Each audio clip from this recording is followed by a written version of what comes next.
welcome to EZGlutenFree. Today I'm going to show you how to make the Calabrese Turdilli cookies that you saw in my Christmas Eve vlog last year. They're deep fried little cookies made with wine then soaked in honey. They're probably not going to fit in with your New Year's resolutions, but it's a good recipe to have on hand for when you do want to splurge a little. And these gnocchi-shaped, honey-soaked pastries sort of remind me of a cross between pie crust and cannoli shells, but they have a tender consistency that just falls apart in your mouth. And the recipe itself couldn't be simpler, but it does take a bit of practice to get it from the recipe to the finished product, especially with gluten-free flour. And the dough itself doesn't have any sugar, but since the finished pastries are soaked in honey, they'll still be very sweet. Now in a large mixing bowl, add 1 cup of wine and 1 cup of oil, and since I'm using gluten-free flour, I needed to add an egg to my grandmother's recipe to keep them from disintegrating into crumbs during the frying process. Now toss in a light sprinkle of cinnamon and whisk these ingredients together to get them well combined. Now add enough flour to make a dough, and an Italian grandmother would say quanto basta, or the quantity until it's enough.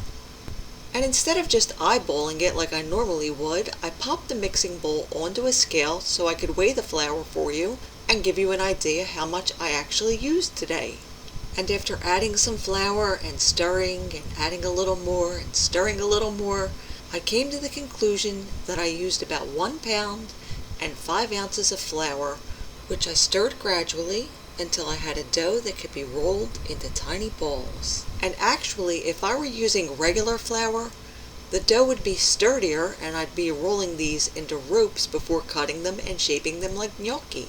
But with the gluten-free recipe, I just take small pieces of the dough and roll them into balls about 1/2 to 3/4 of an inch in diameter, then press them down slightly onto my gnocchi board or fork and gently roll them off. It'll take you some time to get them all done, but that's where passing the recipe down to the next generation comes in handy.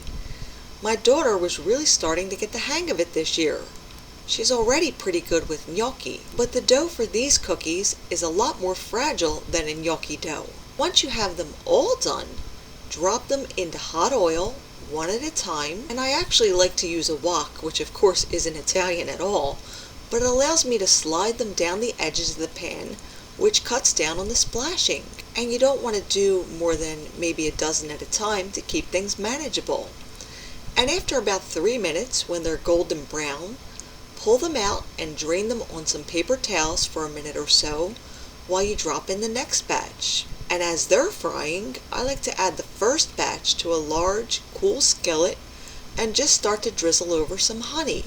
And continue the batches until they're all done, then transfer the whole skillet full of honey-coated wine bowls, or turdilli as they're actually called, over a medium-low heat, stirring very gently, because this is where they can easily fall apart, until the honey thins just slightly and everything is well coated.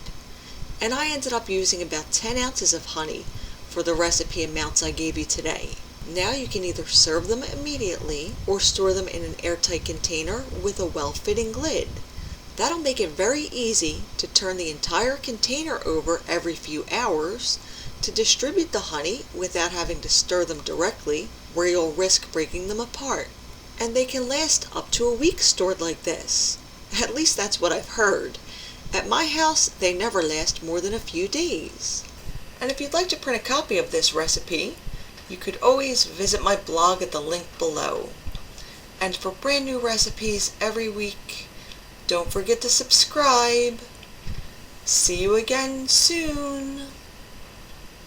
Un bicchiere di vino. 1 glass of wine. I know what's next. Un bicchiere di olio. Un bicchiere di olio. Very good.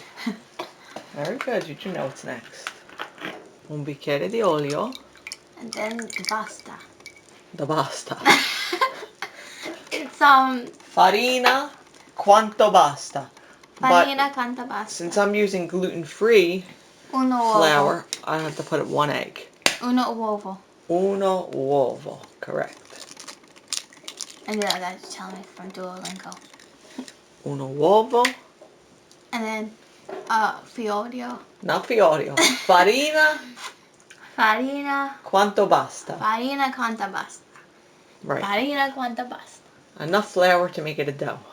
But we're going to weigh it for our viewers.